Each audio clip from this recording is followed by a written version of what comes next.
কেন্দ্রীয় সরকারের জনবিরোধী সিদ্ধান্তের প্রতিবাদে 17 দফা দাবিতে 9 জুলাই দেশব্যাপী সাধারণ ধর্মঘটের সমর্থনে 5টি বাম দলের আহ্বানে রবিবার সকাল 11টায় উদয়পুর রাজারবাগ বাস স্ট্যান্ডে পথসভা অনুষ্ঠিত হয়।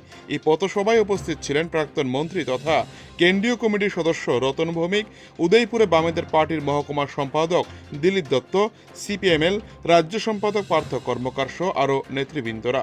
এদিন পথসভায় সিপিআইএম কেন্দ্রীয় কমিটির সদস্য রতন ভৌমিক বলেন, বর্তমান দেশের পরিস্থিতির কথা মাথায় রেখে 20 মে বদলে 9 জুলাই ধর্মঘটের সিদ্ধান্ত নেওয়া হয়েছে কেন্দ্রীয় ট্রেড ইউনিয়নগুলোর পক্ষ থেকে।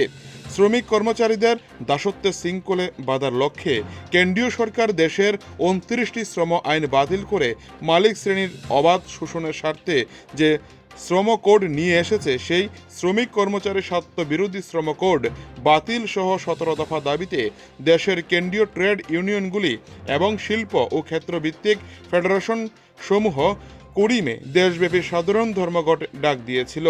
কিন্তু দেশে সাম্প্রতিক সন্ত্রাসবাদী হামলায় 26 জন মানুষের দুঃখজনক মৃত্যু ও পরবর্তীতে যুদ্ধ পরিস্থিতির প্রেক্ষিতে গত 15 মে দিল্লিতে অনুষ্ঠিত জাতীয় স্তরের কেন্দ্রীয় শ্রমিক সংগঠনগুলি ও শিল্প ক্ষেত্র ভিত্তিক ফেডারেশন সমূহের সভা 20 মের পরিবর্তে এই সর্বভারতীয় ধর্মঘটকে পিছিয়ে 9 জুলাই অনুষ্ঠিত করার সিদ্ধান্ত গ্রহণ করেছে।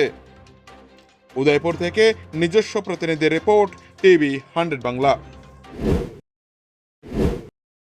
সেই 2014 সাল পার্লামেন্টের নির্বাচনের সময় আমাদের দেশের যিনি এখন প্রধানমন্ত্রী নরেন্দ্র মোদী সাহেব, এই দেখুন এখানে নরেন্দ্র মোদীর ছবি আছে, বিপ্লব দেবের ছবি আছে, অমিত শাহের ছবি আছে।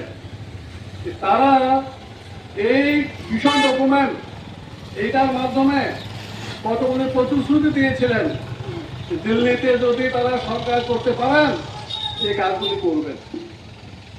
আমরা আজকে এখানে প্রশ্ন করতে চাই, আপনাদেরকে সাক্ষী রেখে এখানে জনগণ যারা আমাদের বক্তব্য শুনছেন, যে প্রতিশ্রুতিগুলি দিয়ে তারা ক্ষমতা গ্রহণ করেছেন, ক্ষমতায় বসছেন, আজকে 11 বছর চললো নরেন্দ্র মোদী সরকার যাই চালাচ্ছেন, 1, 2, 5 বছর না 11টা বছর, 11টা বছরের মধ্যে একটা কাজও তারা করেনি।